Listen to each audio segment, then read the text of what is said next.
Kasi ma'am, ang mga apprehensions, the people who are trying to question your appointment, ang ano nila are the things that you have been that you have said na binitawan mo sa interviews mo from before, sa mga nakausap mo that was published, especially doon sa when you said that there was no recruitment of the CPP-NPA. Malaki ang naging issue doon, ma'am, in state universities when actually Intel said even the former members of the terrorist group have already expressed that there are actually recruitments in state universities, not just University of the Philippines, na rampant din ang naging recruitment ng communist terrorist group. What do you say about this, ma'am? Why do you believe otherwise that this is happening? That's just the point. These people manufactured that story. I never said that. I never You did said not that. say that. No, I didn't say that. Why in heaven's name?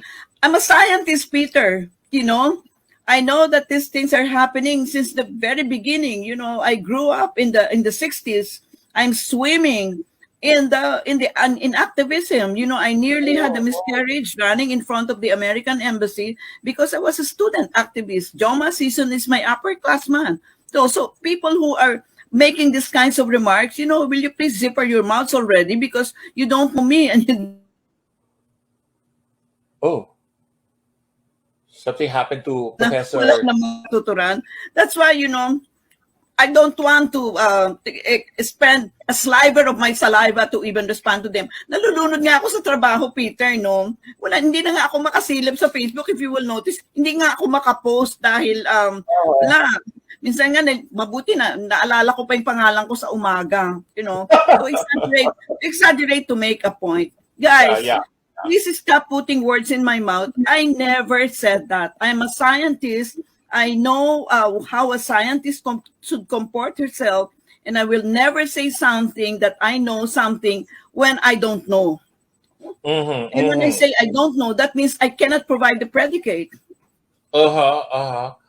Yeah, kasi ma'am, yan isa sa pinakamalakas na naging issue about you this past few weeks, actually. Weeks na yung dumaan na yan since your appointment. And then one more thing that they said that you were spewing red tagging when actually it was already ruled by the Supreme Court that red tagging does not exist because identifying communist terrorist members does not pose any threat in human life. In the lives of the Filipino, identifying them. Yun din ang isa. Kasi ma'am, I would want you to be very candid na in answering all these issues thrown your way because we want to have this cleared out of your, because all of us want this administration to succeed.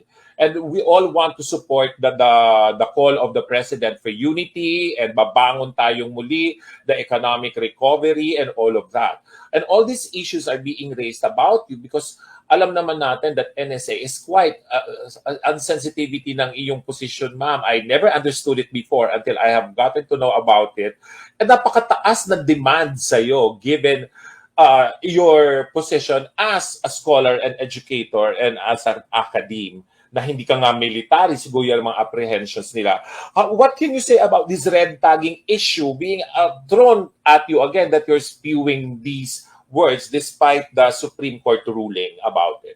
Yeah, remember, Peter, red tagging was so long before and I was being interviewed on this and I was consistent in my view because red tagging is labeling.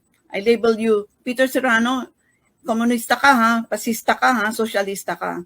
Okay. Did I explain you as a person? No. It's a label. Okay, it's a label. And usually when you label people, that means you've lost out of cogent arguments and compelling arguments. Naubusan ka na ng argumento. So ililabel na lang kita. No, si Peter ganito. No? And so I said, it's a lazy way of IDing people. And it doesn't work. It is not productive. Sabihin ko lang sa iyo, Peter, mamamatay tao ka. I'll throw the books at you because the penal code knows how to deal with a murderer. You understand? So simply labeling Tony Lavinia, my colleague at the UP and as well as Ateneo, parang nilabel siya ng ganyan. Did you explain Tony Lavinia? No. what you did was, hindi mo nga siya binigyan ng chance na, tapos nilabel mo pa siya sa dyaryo, napadyaryo. Hindi mo siya binigyan ng chance ng due process na iprotektahan niya yung sarili niya. Hindi ba lahat tayo dapat governed by constitutional provisions? So bakit natin ginagawa ito? Kaya sabi ko, tigilan nyo na yan. Kung gusto nyo, i-label nyo silang murderer, kidnapper, etc. Yung nasa penal code. Kasi yan ang pwede mong itapon yung libro sa mukha niya at sabihin sa kanya, mag-file ka ng case. Diba? Huwag ka na mag-aksaya ng panahon, nag-aan yan. Kasi wala namang produkto yan eh. And I have been consistent, Peter. But unfortunately, social media, you know, tulad ng sinabi mo kanina, na sinabi ko daw walang recruitment, wala naman akong sinasabing ganyan. No? Okay. As a matter of fact, sa mga interviews, I have not even been asked whether there was recruitment happening on campus. Di ba? I have never been asked. Siyempre natatandaan, miski naman 76 ako, natatandaan ko yung mga tinatanong sa akin sa katakot-takot na interview araw-araw, no? And I've never been asked in regard to, do you think there is recruitment in the UP, etc., like that? There is recruitment everywhere. You know, it's not only in the UP, there's recruitment. But I've never made any statement in regard to that, nor any statement saying na walang recruitment, you know? It's so absurd. It is so absurd, almost idiotic, no? So yes, so to go back to red tagging, I have been saying that long ago when this issue was raised, I think that was a year or so ago, and I continue to say the same thing. Consistent naman yung aking consistent yung aking position as a social scientist, because it doesn't change unless, Peter, you convince me otherwise. Because I'm a scholar, if you build up arguments that will make me change my mind, I will change my mind. But right now, I don't think those. I can see those arguments, counter arguments. I will not change my mind. Yeah, with regards to red tagging, ma'am, because it's been discussed since 2020 when Senator Risa Hontiveros have raised this issue, actually calling out the likes of former USEC Lorraine Badoy and all from NTF Elcac that they are red tagging. Well, ang sinasabi kasi, ma'am, ng people from the administration of President Duterte have said that it was actually the communist terrorists who coined these words to diminish the efforts of the government to eliminate the insurgency problem. So, I think yung red tagging actually came from them to diminish the efforts of the government. How would you react on this? And with that, on that note, ma'am, people, as a person in position right now, dealing with our national security, how would you advise people in authority to identify communist terrorists?